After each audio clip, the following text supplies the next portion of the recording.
Welcome to one of the most disturbing cases recorded in the history of New Orleans.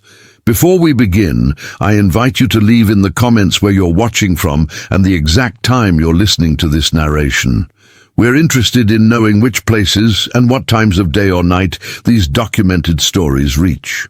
The year was 1844 when the disappearance occurred.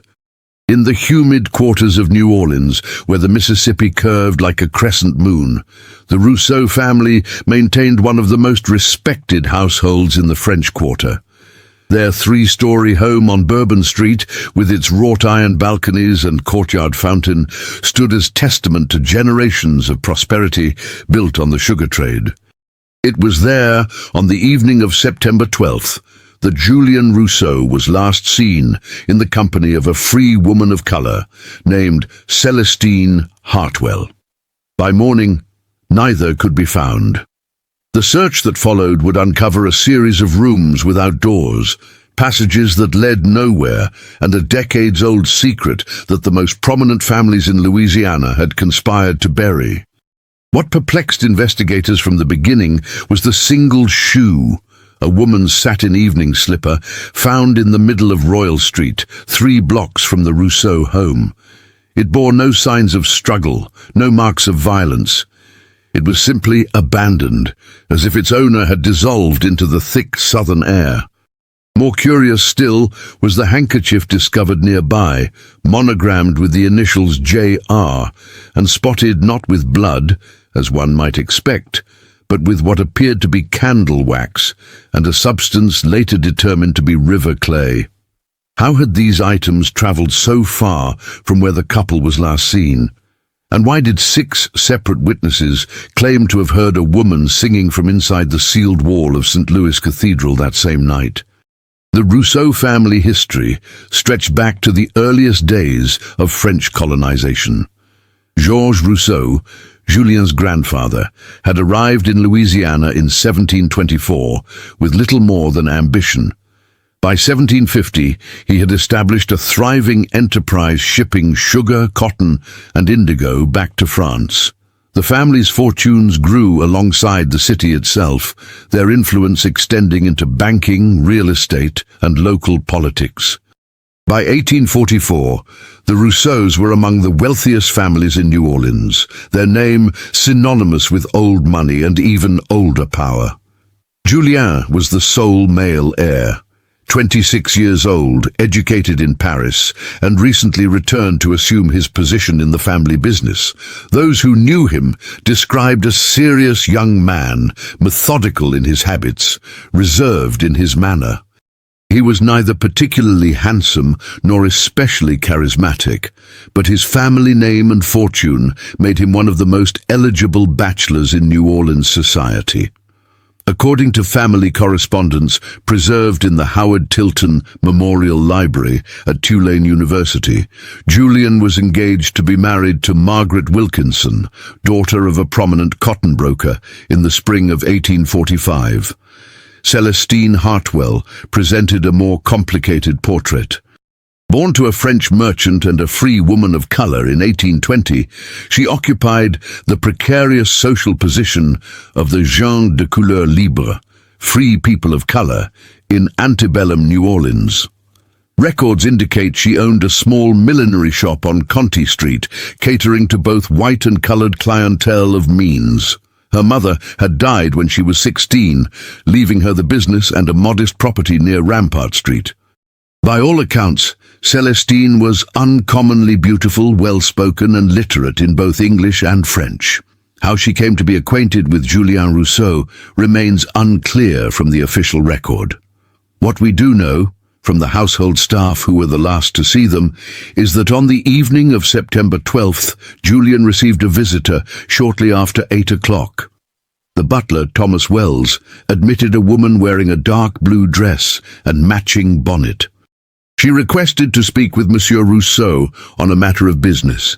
Wells escorted her to the small parlor and informed his master of the visitor. According to Wells' statement to police, recorded on September 14th, Julian appeared surprised but not displeased. He instructed Wells to bring a tray with sherry and to ensure they would not be disturbed.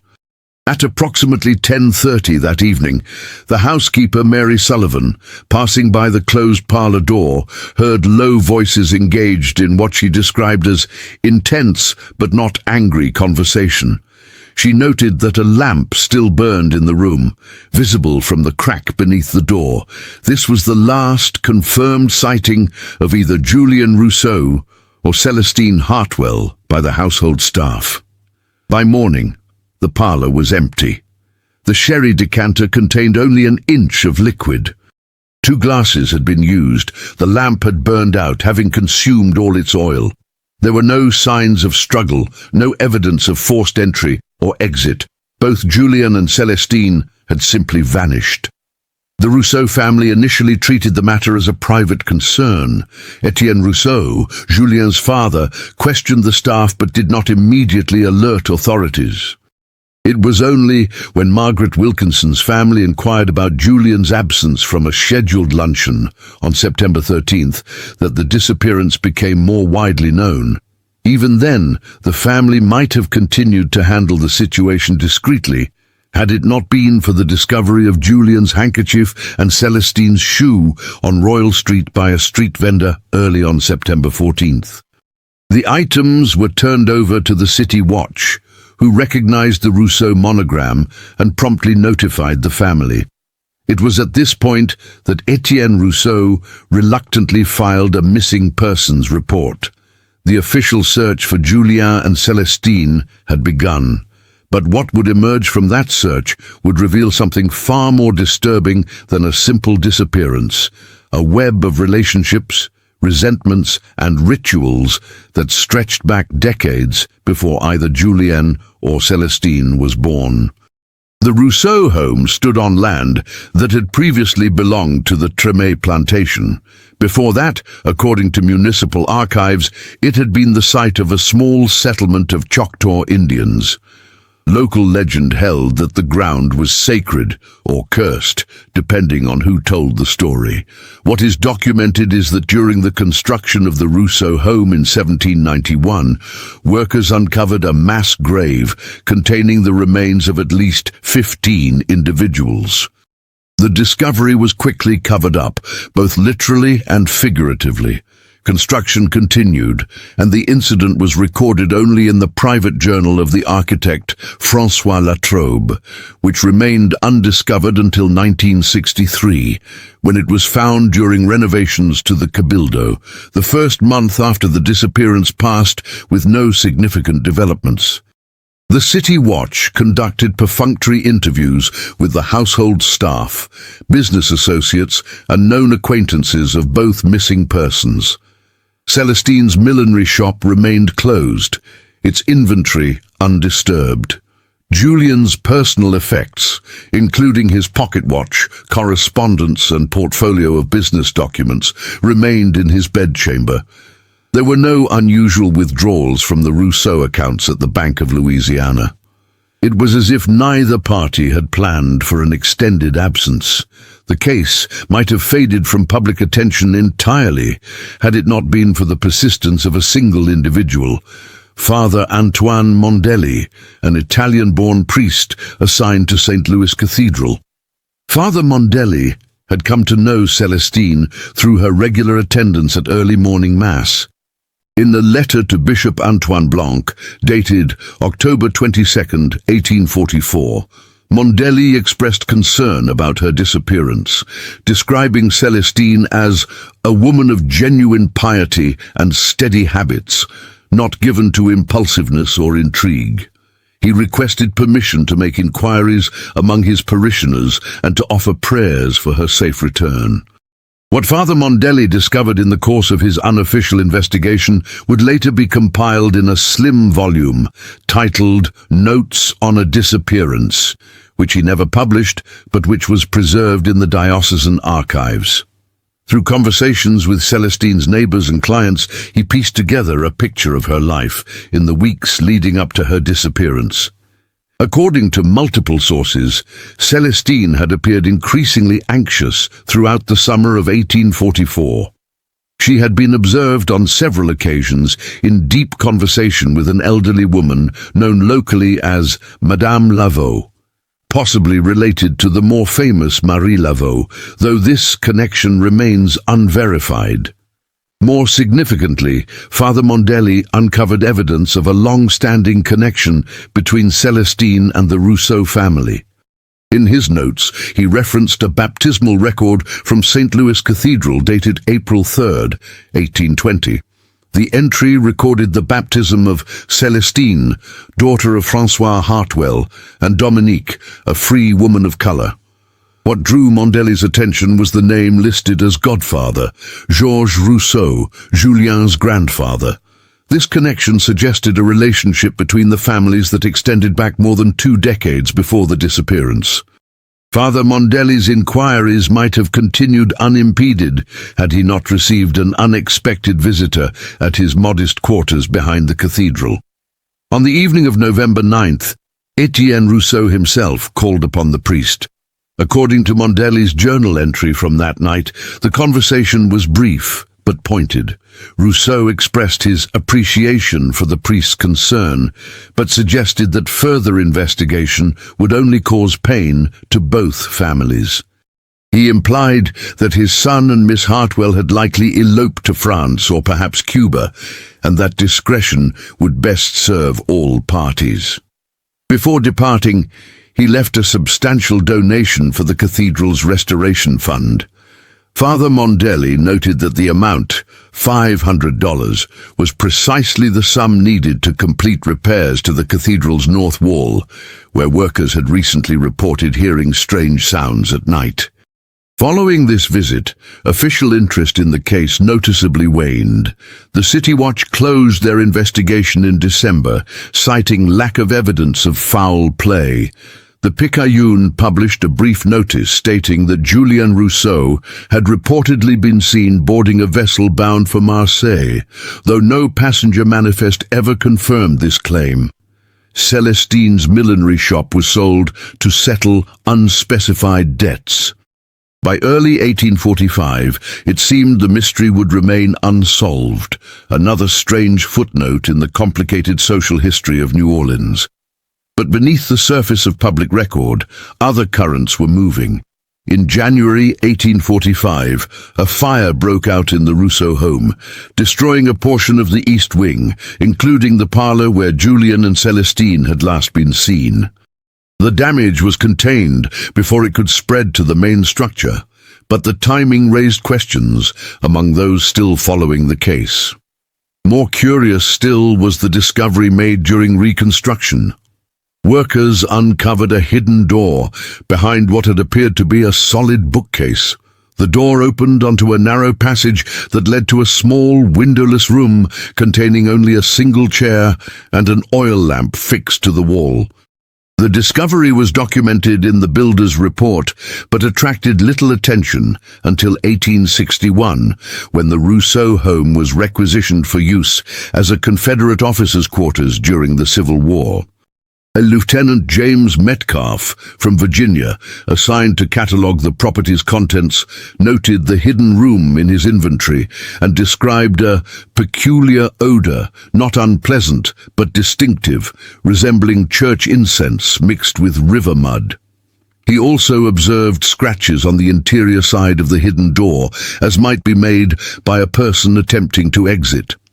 Metcalf's report was filed among hundreds of similar inventories and remained buried in military archives for nearly a century. Throughout the 1850s, the Rousseau family maintained their position in New Orleans society, though their influence gradually diminished. Etienne died in 1853, leaving the family businesses in the hands of his son-in-law, Thomas Beaumont, who had married Julien's sister Marie-Claire. The family narrative regarding Julien settled into a vague account of his having relocated to Europe after a failed romance. No correspondence from him ever surfaced, no confirmation of his existence in France or elsewhere. He was, for all practical purposes, a ghost, present in family portraits that still hung in the main hall, but absent from all living memory. Celestine Hartwell faded even more completely from the public record. Her name appeared in no census after 1840, no tax rolls, no parish registers. It was as if the earth had opened and swallowed her whole, leaving behind only a satin slipper on Royal Street as proof she had ever walked the cobblestones of New Orleans. The years passed. The Civil War transformed the social landscape of New Orleans and all of Louisiana. The Rousseau fortune, tied heavily to the institution of slavery, diminished significantly, but did not disappear entirely. The family home remained in their possession, though portions were sold off to satisfy debts. The hidden room, discovered during the 1845 reconstruction, was sealed up again during renovations in 1872, this time more thoroughly. A new wall was constructed, thicker than before, and the space was incorporated into an expanded kitchen area. If anyone in the family knew the significance of this architectural decision, they left no record of it. In 1891, nearly 50 years after the disappearance, an elderly woman named Sarah Johnson gave an interview to a journalist from the Times-Democrat who was collecting stories about antebellum New Orleans. Johnson had worked as a laundress for several prominent families, including the Rousseaus, from 1838 until emancipation. In her account, she mentioned a night in September 1844 when she was returning home late from delivering clean linens to the Wilkinson household. Passing near the Rousseau property around midnight, she observed two figures in the garden, a man and a woman, engaged in what appeared to be a serious conversation. The man, whom she identified as Julian Rousseau, was gesturing emphatically while the woman stood perfectly still, her back to Johnson. They were standing near the old well, which had been covered over years before but remained as a decorative feature in the garden. Johnson's account might have been dismissed as the confused recollections of an elderly woman had it not contained one detail that aligned with physical evidence discovered decades later. She described Julian as repeatedly pointing to a particular brick in the garden wall, a brick that appeared darker than those surrounding it. This detail would prove significant when, in 1927, a portion of that same garden wall collapsed during a heavy storm, revealing a small cavity containing a metal box. The box, severely corroded but intact, was discovered by workers repairing the wall. Inside was a leather-bound journal, the pages largely destroyed by moisture and time. Only fragments remained legible, but among them was a passage dated September 10, 1844, written in what experts would later confirm was Julian Rousseau's handwriting. The passage read, "C has confirmed what I have long suspected. The basement room beneath the east parlor connects to the old tunnel. Father must be confronted with this knowledge, though I fear his reaction." The documents C, discovered in her mother's effects, leave no doubt about the events of 1820. Tomorrow I will speak with him directly. What events of 1820 might Julian have been referencing? Historical records indicate that year marked several significant occurrences in New Orleans history.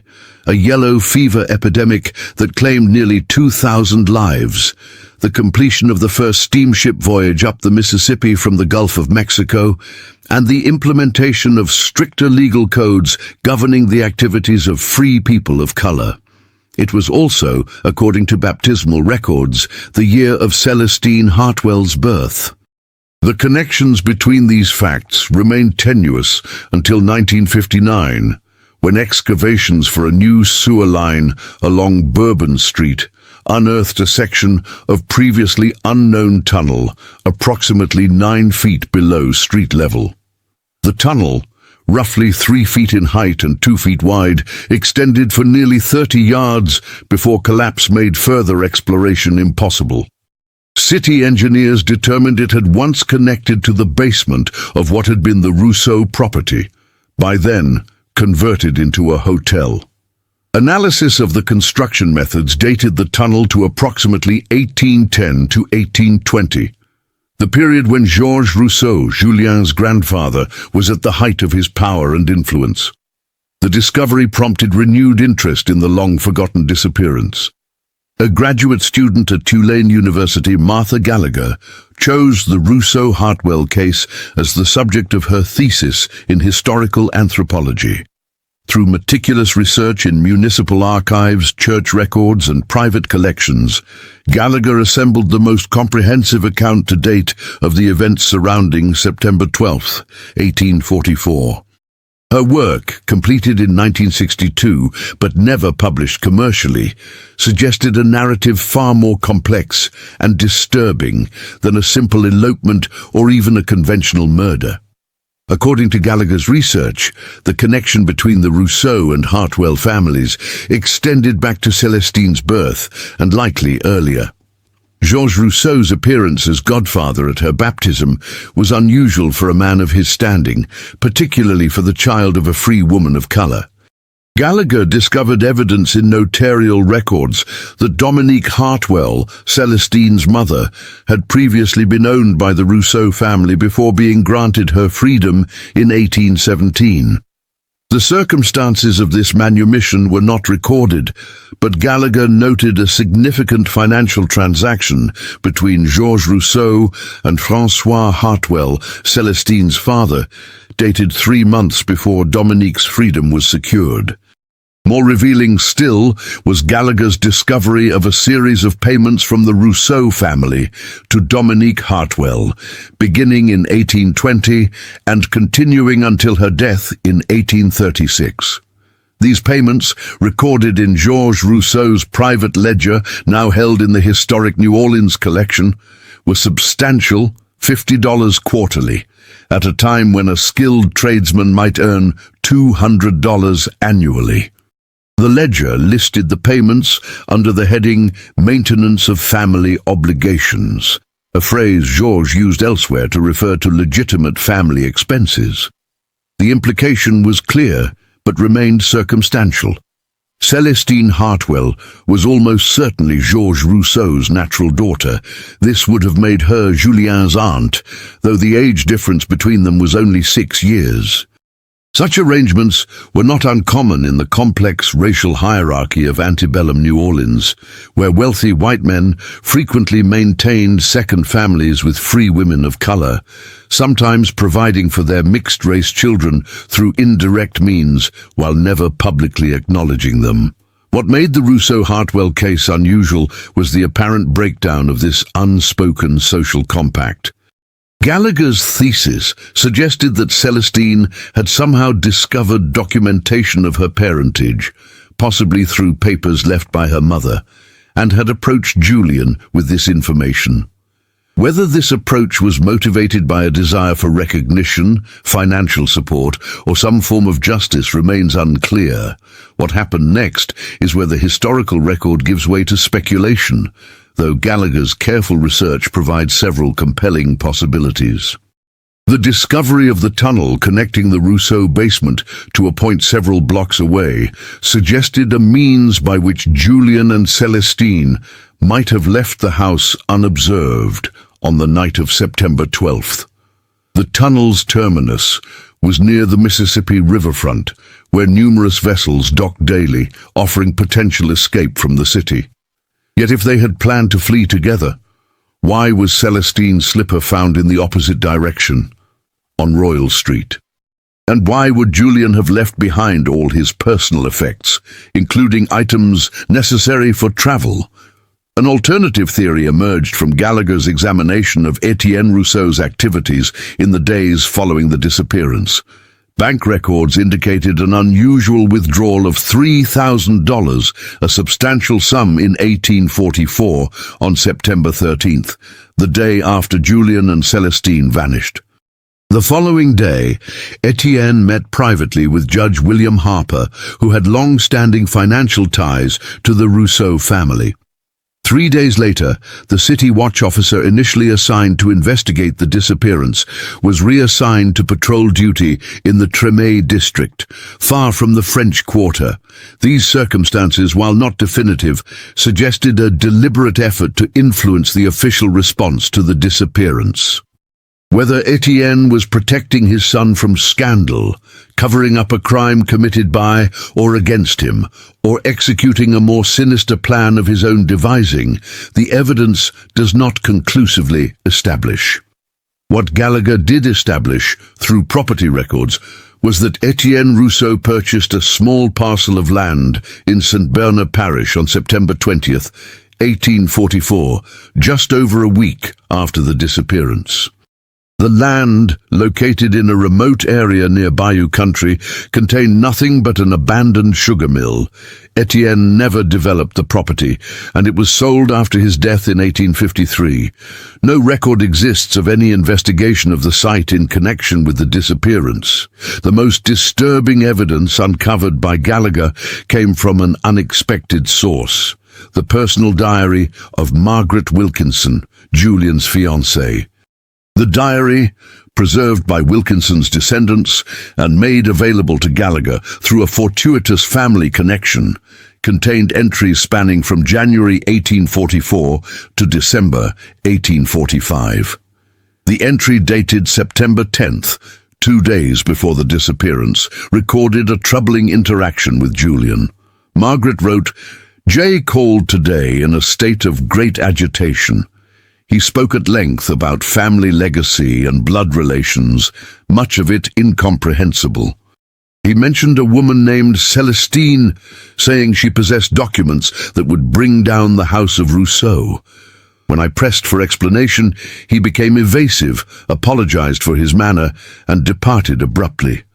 I fear his time in Paris has unsettled his mind." This entry aligned with the fragment found in Julian's journal, referring to documents C discovered and his intention to confront his father. It suggested that whatever information Celestine had uncovered, Julian found it sufficiently credible and disturbing to consider it a threat to his family's position. The nature of this information, beyond the likely fact of Celestine's parentage, remains the central mystery of the case.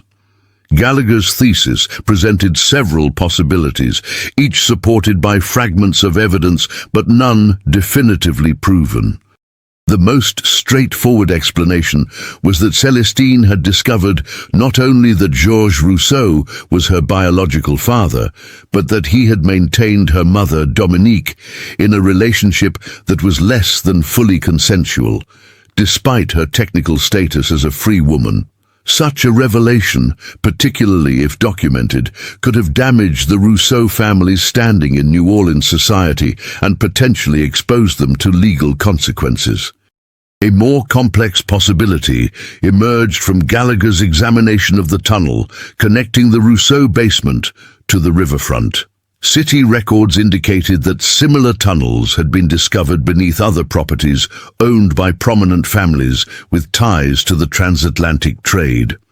Some historical evidence suggests these tunnels were used not only for the conventional smuggling of goods to avoid Spanish and later American customs duties, but also for the clandestine transportation of human cargo, enslaved people brought into Louisiana during periods when the legal trade was restricted.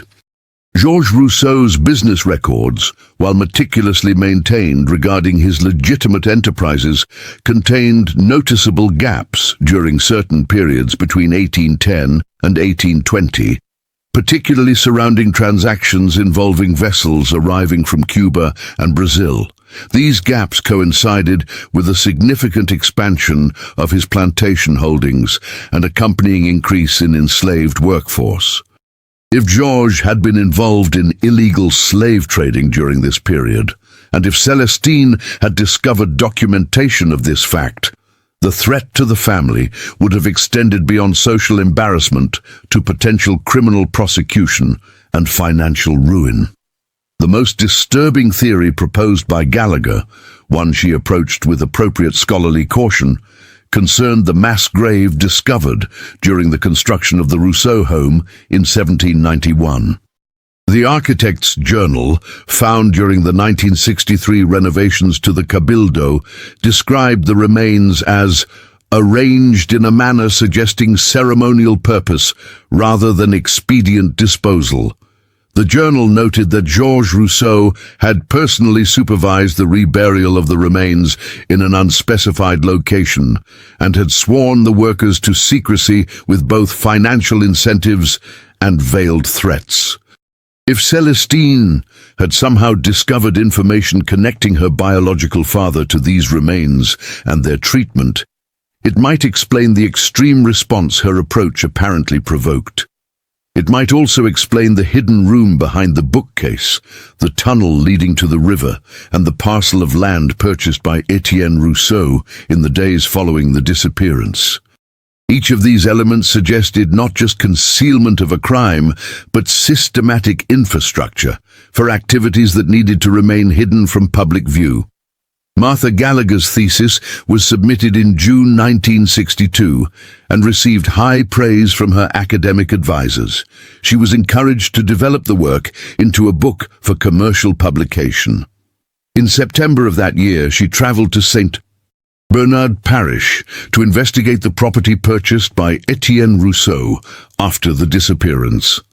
Parish records indicate she obtained permission to conduct a preliminary archaeological survey of the site. She was accompanied by a graduate student in archaeology, Robert Kleinman. Neither Gallagher nor Kleinman returned from this expedition.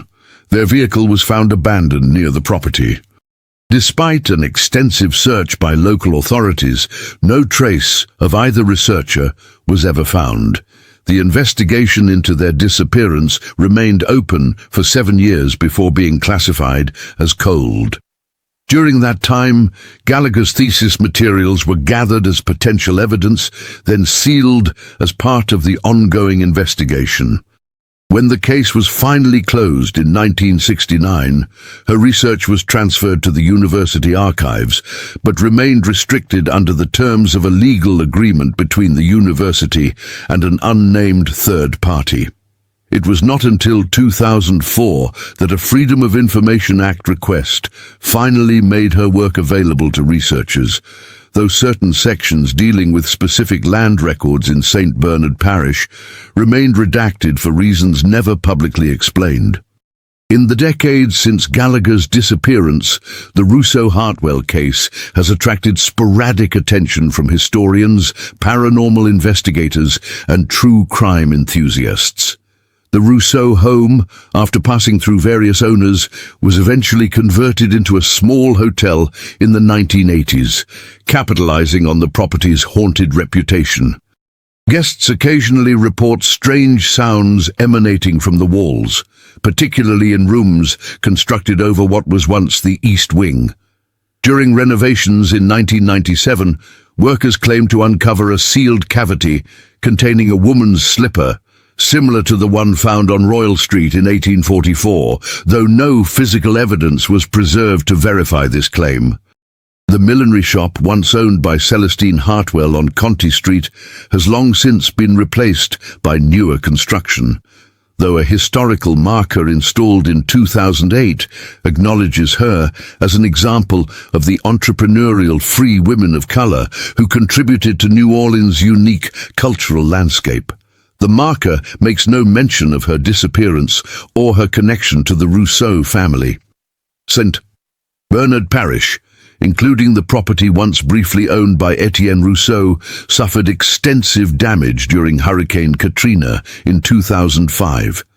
The abandoned sugar mill that had stood on the site for over 150 years was completely destroyed. In the aftermath of the storm, as crews worked to clear debris, a local resident reported finding a small metal object that appeared to be a key, stamped with the letter R. The item was turned over to parish authorities, but subsequently went missing from the evidence room before it could be properly examined or authenticated.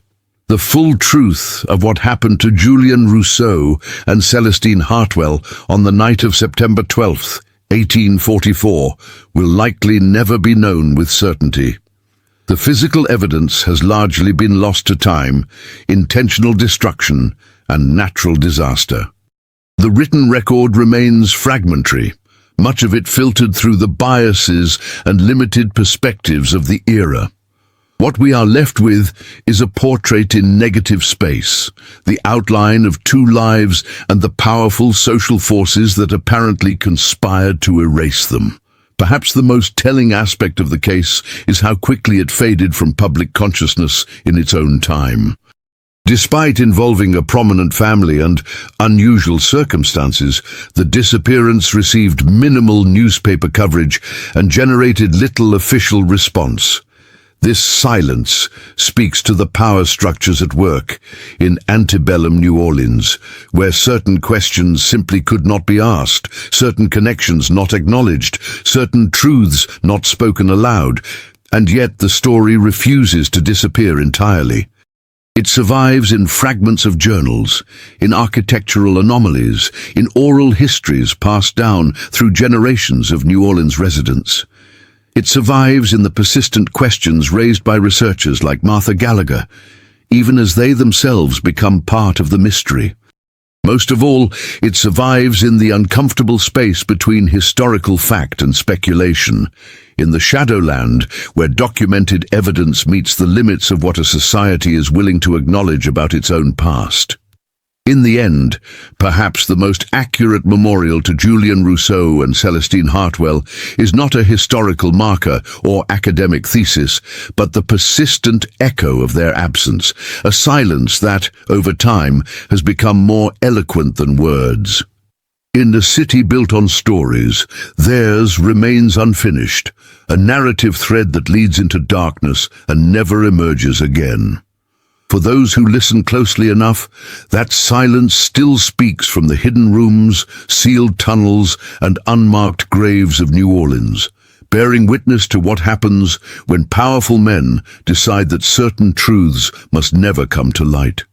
The sound of their footsteps on cobblestone streets has long since faded. The candlelight that illuminated their final known conversation has been extinguished for over a century and a half, but in the collective memory of the city that forgot them, something remains, a shadow on the wall, a whisper in the courtyard, the faint impression of a slipper abandoned on Royal Street, waiting for its owner to return and claim it. She never did. In 1968, almost a century and a quarter after the disappearance, a retired librarian named Eleanor Whitfield made a discovery while cataloguing a collection of personal papers donated to the Louisiana Historical Society. Among materials belonging to the Beaumont family, descendants of Marie-Claire Rousseau and her husband Thomas, was a slim volume bound in faded red leather. The volume contained household accounts from 1843 to 1845, maintained by Marie-Claire herself.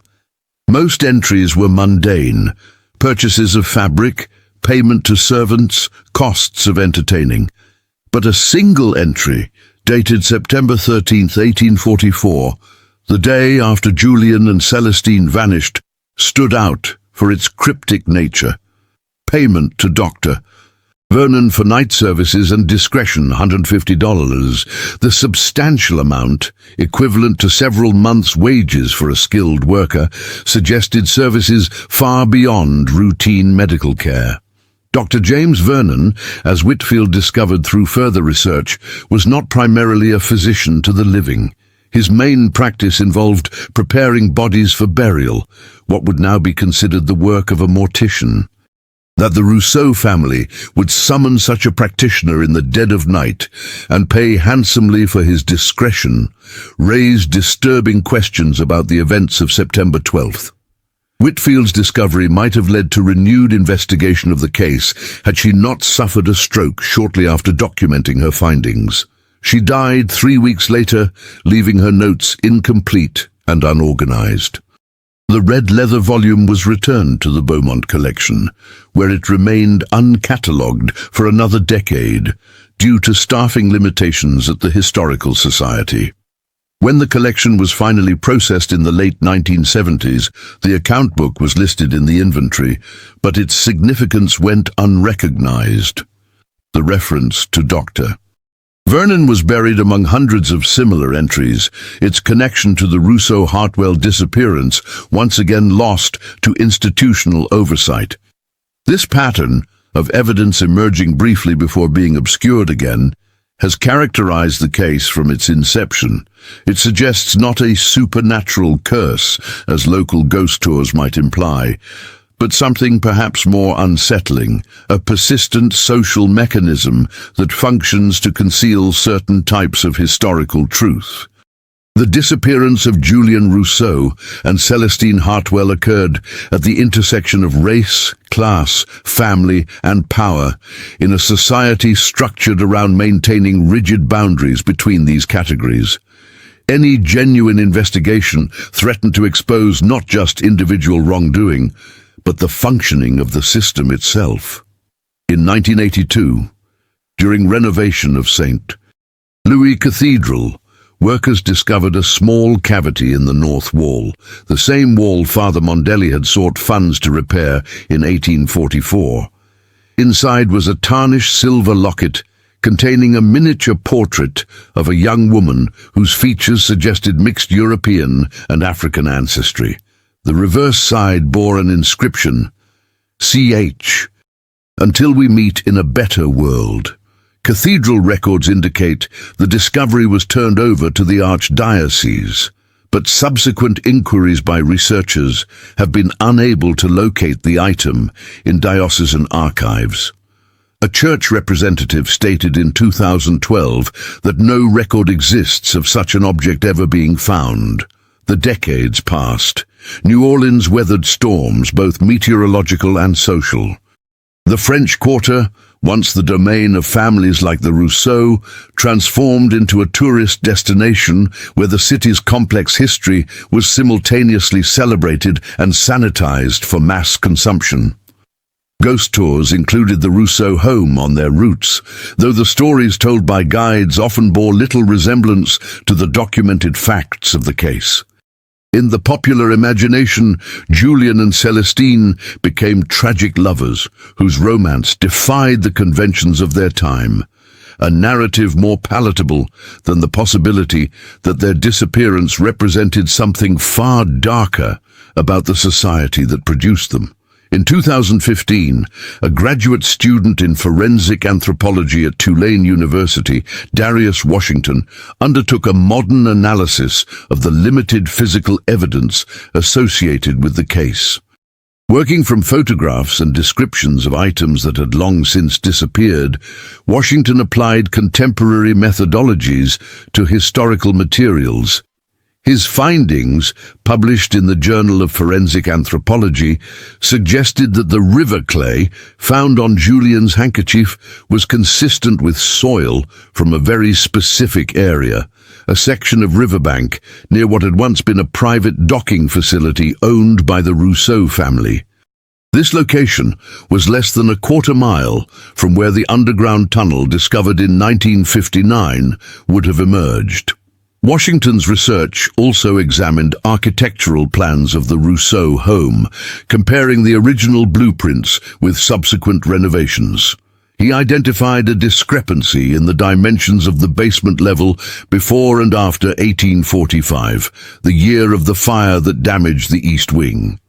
The post-fire plans showed a basement approximately 15 feet shorter along its eastern wall than in the original design, suggesting that a portion of the subterranean space had been deliberately sealed off during reconstruction. This sealed area would have connected directly to the tunnel leading toward the river. Most significantly, Washington analyzed the fragmentary journal entry found in the metal box discovered in 1927. Using digital enhancement techniques, he was able to recover portions of text previously thought illegible. Among these recovered fragments was a partial sentence. Grandfather's involvement in the rituals beneath the house must be exposed regardless of the cost to our family name. This tantalizing reference aligned with the architect's journal description of the mass grave discovered during construction as having a ceremonial arrangement. Washington's work provided the most substantial advancement in understanding the case since Martha Gallagher's ill-fated research in the 1960s. Unlike Gallagher, Washington did not attempt to visit the St. Bernard Parish property, focusing instead on analysis of historical records and surviving evidence. His research stopped short of drawing definitive conclusions about the fate of Julian and Celestine, presenting multiple scenarios consistent with the available evidence. In the most benign interpretation, Julian and Celestine, perhaps half-siblings through their connection to Georges Rousseau, fled New Orleans together after Julian's confrontation with his father revealed the family's unwillingness to acknowledge their kinship. They escaped through the tunnel to the river, where a boat was waiting to carry them to a new life elsewhere. The items found on Royal Street were planted to mislead searchers, while the payment to Dr. Vernon was for some unrelated service. In this scenario, they lived out their lives in anonymity, perhaps in a northern state or foreign country where their relationship would not be scrutinized. A darker possibility, and one more consistent with the evidence of hasty concealment and paid discretion, is that either Julian or Celestine or both met with violence on the night of September 12th. The tunnel provided not an escape route, but a means of removing evidence from the Rousseau home. The property in St. Bernard Parish, purchased days after the disappearance, offered a remote location for disposal of remains. The payment to Dr. Vernon covered not routine medical services, but the discreet handling of a body, or bodies. The fire that conveniently destroyed the east wing of the house 3 months later eliminated any remaining physical evidence at the primary scene. Most disturbing of all is the possibility that their disappearance was connected to whatever rituals beneath the house Julian referenced in his journal. The mass grave discovered during construction, the tunnel system connecting prominent homes to the riverfront, the carefully maintained silence of authorities, these elements suggest practices more organized and enduring than individual acts of violence. If Julian had indeed discovered documentation of his grandfather's involvement in such activities, and if Celestine possessed additional evidence through papers inherited from her mother, they may have threatened to expose not just family secrets, but crimes involving multiple prominent citizens. In this context, their disappearance reads less as a personal tragedy and more as an act of institutional self-preservation, the system protecting itself against exposure. The rapid closing of the official investigation, the family's construction of a false narrative about Julian relocating to France, the physical sealing of spaces connected to the events, all point to a calculated response designed to erase not just two individuals, but the questions their existence raised about the society itself. Washington's research, while methodologically sound, encountered many of the same obstacles that had impeded previous investigations. Key documents remained missing or restricted, physical evidence had been lost or destroyed, witnesses were long dead. The St. Bernard Parish property, which might have yielded forensic evidence, had been scoured by Hurricane Katrina. Even the original Rousseau home had been so extensively modified over the decades that it retained little of its original interior structure. What remained was a constellation of suggestive facts orbiting around an absence, the documented non-existence of two people who had once lived, worked, and moved through the streets of New Orleans.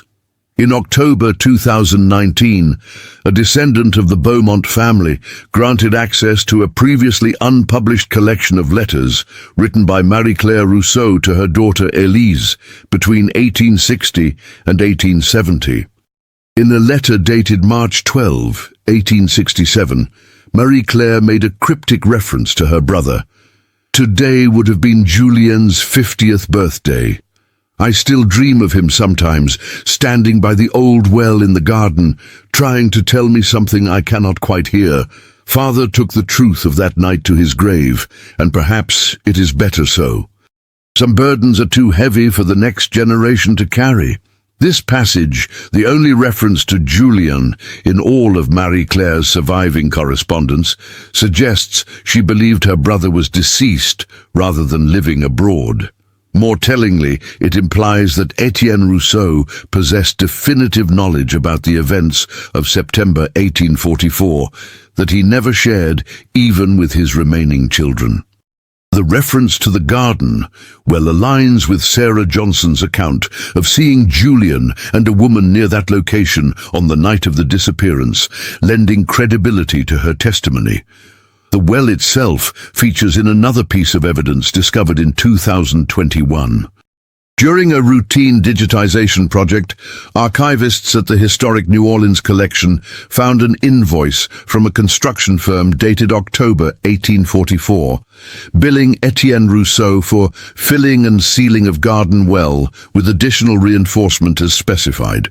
The work, completed just weeks after the disappearance, involved not simply covering the well, but filling it entirely with a mixture of crushed stone, lime and cement, an unusually thorough and permanent method of decommissioning what had been a functional water source for the household. The convergence of these details, Marie Claire's reference to Julian by the well, Sarah Johnson's sighting of the couple in the same location, and the subsequent permanent sealing of the structure, points to the garden well as a site of particular significance in the case, yet no investigation ever focused on this location. By the time historians recognized its potential importance, the well had been sealed for over a century and a half, and the property had undergone multiple renovations that likely obliterated any remaining evidence. The Rousseau-Hartwell case illustrates how effectively the passage of time can obscure even events of significant historical interest. With each generation, memories fade, records disappear, and physical spaces transform. The landscape of evidence erodes until what remains is insufficient to support definitive conclusions. This erosion is rarely neutral or random.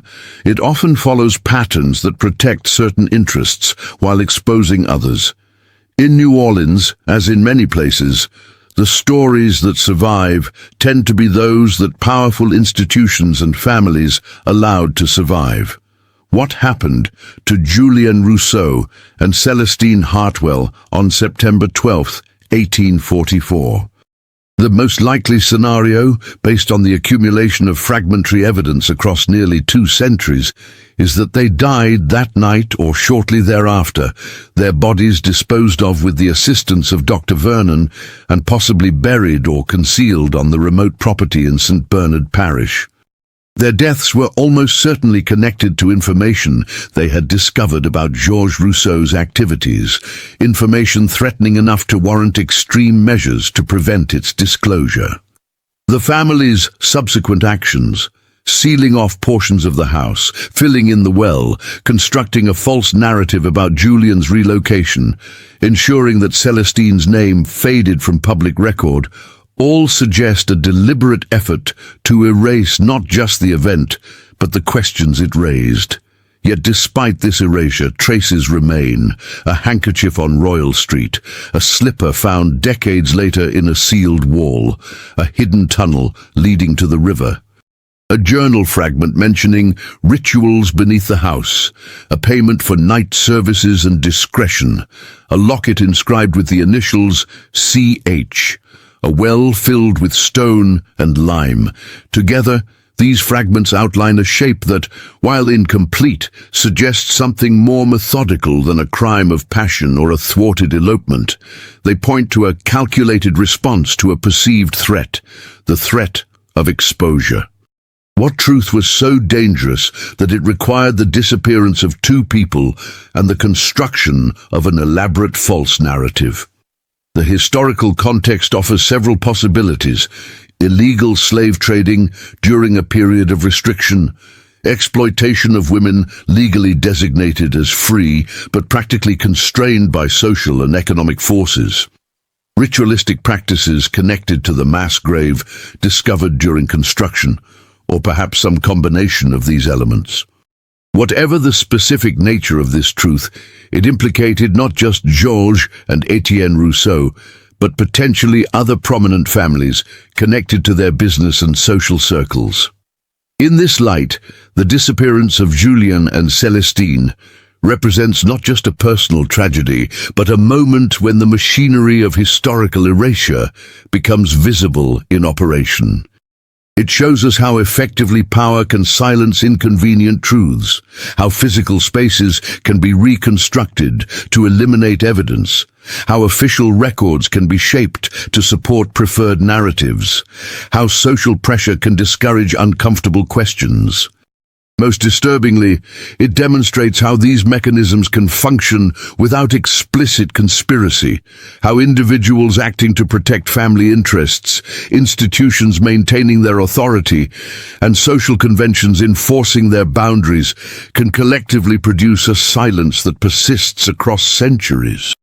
The final word on the case might best be left to Martha Gallagher, whose unpublished notes, discovered among her effects after her disappearance, included this observation: "The most effective erasure is not the destruction of evidence, but the destruction of the question itself, the cultivation of a social environment where certain inquiries are simply not made, where certain connections are not drawn, where certain possibilities are not articulated." In New Orleans of 1844, the questions that might have revealed the truth about Julian Rousseau and Celestine Hartwell were questions that could not be asked within the framework of the society itself. This silence was not an aberration, but a feature of the system functioning as designed.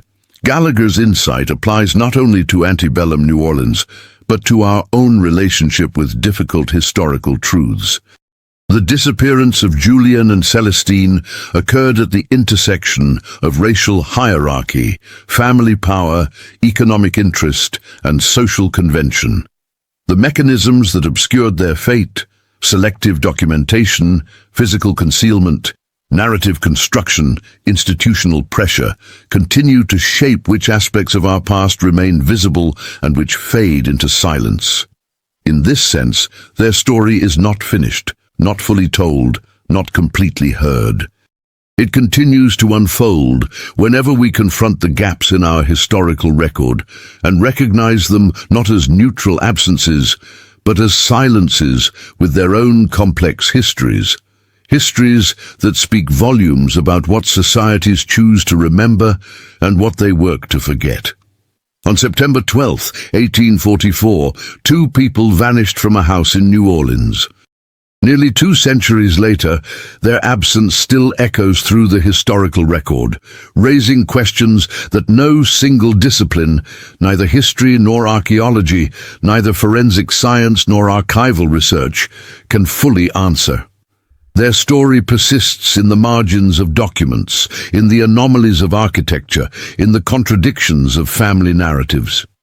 It persists because erasure, however methodical, is never complete. Something always remains: a handkerchief, a slipper, a fragment of text, a payment record. And as long as these fragments exist, the questions they raise will continue to disturb the carefully constructed silences of history. In a city built on stories, the untold story of Julian Rousseau and Celestine Hartwell may be the most eloquent of all, a narrative defined by its absences, its erasures, its deliberate silences. Those silences, once we learn to hear them, speak with a clarity that no preserved document could match. They tell us not just about two people who disappeared on a September night, but about the society that made their disappearance possible and then worked so diligently to forget them. In this forgetting, selective, strategic, sustained, we glimpse the machinery of history itself, sorting human lives into those worth remembering and those consigned to silence. But silence, paradoxically, can become its own kind of testimony. The very effort to erase Julian and Celestine has preserved them in a different form, as a question that refuses to be answered, a story that refuses to be concluded, a truth that refuses to remain buried. In their absence, they have become more present than many of their contemporaries, whose lives left fuller traces in the historical record. They persist precisely because of the energy expended to make them disappear. Perhaps this persistence is the closest thing to justice they will ever receive, not the resolution of their case or the definitive establishment of facts, but the simple acknowledgement that their lives mattered enough that powerful forces mobilized to erase them, and that despite these efforts, they are still here, still raising questions, still disturbing comfortable narratives about the past. In a society built on enforced forgetting, remembrance itself becomes a form of resistance. And so we remember Julian and Celestine, not as the fully realized individuals they once were, but as the questions they became. Questions that continue to echo through the hidden rooms, sealed tunnels, and filled-in wells of New Orleans, bearing witness to what happens when truth becomes too dangerous to acknowledge. The sound of their footsteps on cobblestone streets has long since faded. The candlelight that illuminated their final known conversation has been extinguished for over a century and a half, but in the collective memory of the city that forgot them, something remains, a shadow on the wall, a whisper in the courtyard, the faint impression of a slipper abandoned on Royal Street, waiting for its owner to return and claim it. She never did. And in that unclaimed slipper, that unfinished journey that interrupted life, we find not just the story of one woman and one man in 19th century New Orleans, but a reflection of all the stories our society has deemed too dangerous to remember. And a reminder that no erasure, however thorough, can ever be complete.